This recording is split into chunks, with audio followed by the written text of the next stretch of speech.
Dance at Grandpa's.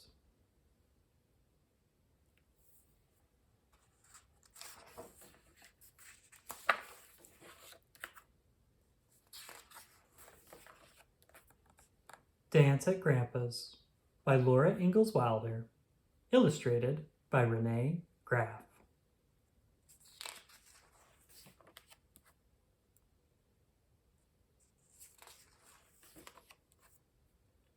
Once upon a time, a little girl named Laura lived in the big woods of Wisconsin in a little house made of logs. She lived there with her pa, her ma, her big sister Mary, her baby sister Carrie, and their good old bulldog Jack. One winter morning, everyone got up early, for there was going to be a big party at Grandpa's house. While Laura and Mary ate their breakfast, Pa packed his fiddle carefully in its box and put it in the big sled waiting by the gate.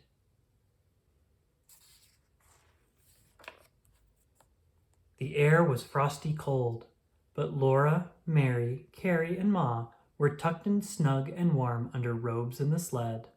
The horses pranced, the sleigh bells rang merrily, and they went off through the big woods to Grandpa's house.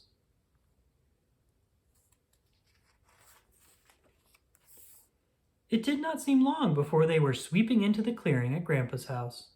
Grandma stood at the door smiling and calling them to come in. Laura loved Grandma's big house. It was fun to run from the fireplace at one end of the big room all the way to Grandma's soft feather bed on the other side. The whole house smelled good.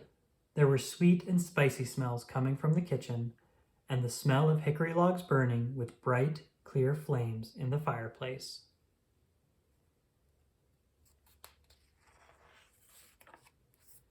Before long, it was time to get ready for the party. Laura watched while Ma and the aunts made themselves pretty. They combed their long hair and put on their best dresses. Laura thought Ma was the most beautiful of all in her green ruffled dress.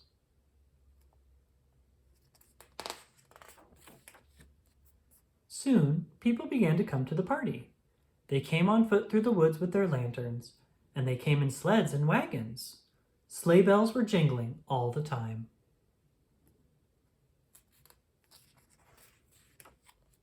The big room was filled with tall boots and swishing skirts, and there were ever so many babies lying in rows on Grandma's feather bed. Laura thought baby Carrie was the prettiest.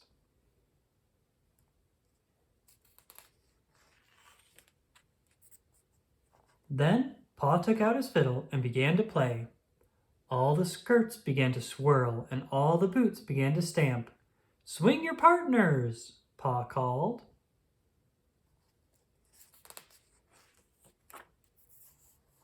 Laura watched Ma's skirt swaying and her dark head bowing, and she thought she was the loveliest dancer in the world.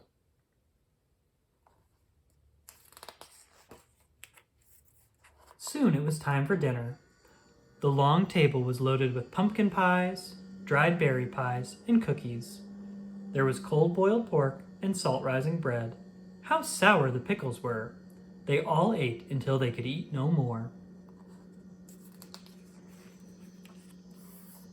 The fiddling and dancing went on and on until it was time for Laura and the other children to go to bed.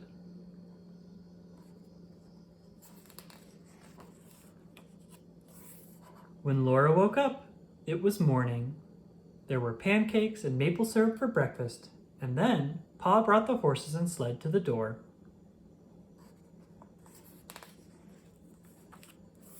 Pa tucked Laura and Mary and Carrie and Ma into the sled. Grandma and Grandpa stood calling, "Goodbye, goodbye," as they rode away into the big woods going home. What a wonderful party it had been.